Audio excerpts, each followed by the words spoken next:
La configuration de la rencontre de Biltine entre le président de transition, président de la République, chef de l'État, général Mohamed Idriss Déby Itno, et les représentants des différentes corporations de la province de Wadifira était identique à celle des étapes précédentes. À droite du chef de l'État, le ministre de la Défense, Daoud Yahya Ibrahim, des infrastructures, Idriss Saleh Bachar, de l'eau, Aliou Mohamed Abdoulaye, de la santé, Dr Abdelmajid Abdelrahim, et les ministres natifs de la province. À gauche, les proches collaborateurs du chef de l'État et en face, les représentants des différentes corporations de Wadifira. C'est dans ces décors qu'intervient le premier responsable de la province, général Ngoté François Tatiko. Il a d'emblée exprimé toute sa reconnaissance au général Mohamed Idriss Déby Itno qui effectue pour la première fois une visite dans sa province en tant que chef d'État avant de saluer tous les efforts qu'il a consentis depuis son accession à la magistrature suprême pour le développement et l'épanouissement de Wadifira. Au nom de sa population, le gouverneur a sollicité l'implication personnelle du président de transition en vue de trouver une solution définitive et pérenne à la problématique de l'eau potable dans la province. En réponse aux doléances de ses frères et sœurs de Wadifira posées par le gouverneur de la province, général Ngoté François Tatiko, le président de transition a annoncé la construction d'une panoplie d'ouvrages hydrauliques.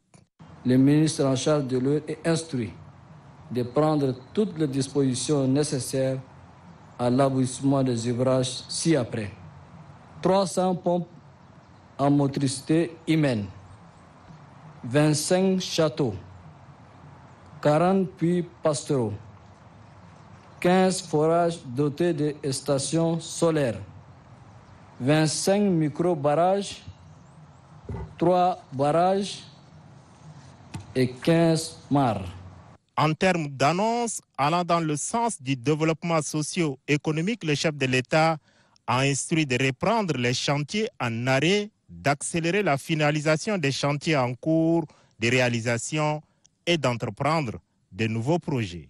Nous avons décidé de lancer la construction des routes du nord-est pour permettre de relier 4 provinces, à savoir le Léni-Ouest, le Léni-Est, le Wadaï et le Wadifira. La construction de 6 écoles primaires dans le département de Koubé, 4 dans le département de Dartama, 3 dans le département de Biltine. La construction de centres de santé dans les différents départements de la province. La construction de 3 lycées d'enseignement secondaire à Tine, Arada et Greda. La construction de sous-préfectures de Oué, Nanou, Orda, Tronga, Mardebe, Bakaure, Kouba, Bagourfi et Orba. Sur le plan sanitaire, des annonces ont été également faites.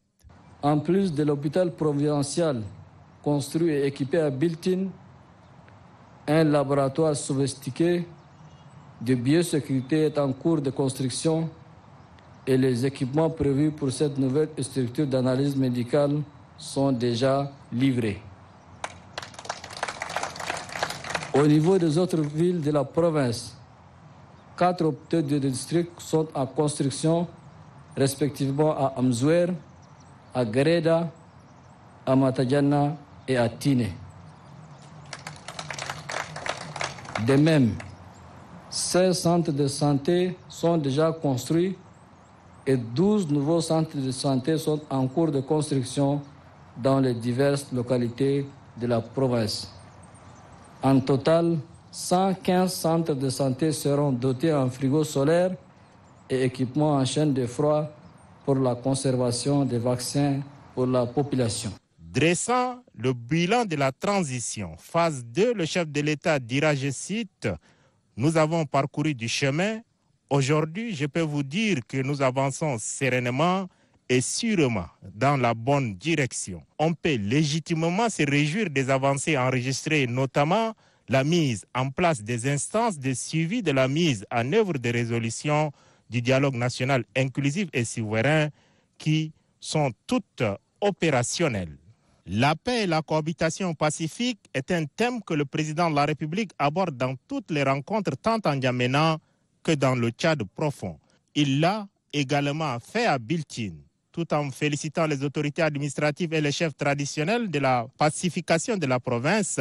Le général Mohamed Idriss Déby Itno les a exhortés à maintenir le cap, faisant allusion à l'afflux de la dernière vague de réfugiés venus du Soudan suite aux troubles qu'a connu ce pays frères et amis. Le président de la République, chef de l'État, a exhorté ses frères et sœurs de Wadifira à faire preuve de compassion et de générosité. Sur 500 personnes issues de différentes catégories sociales prévues par le protocole pour échanger avec les chefs de l'État, il y a eu débordement. Les places assises étaient toutes occupées.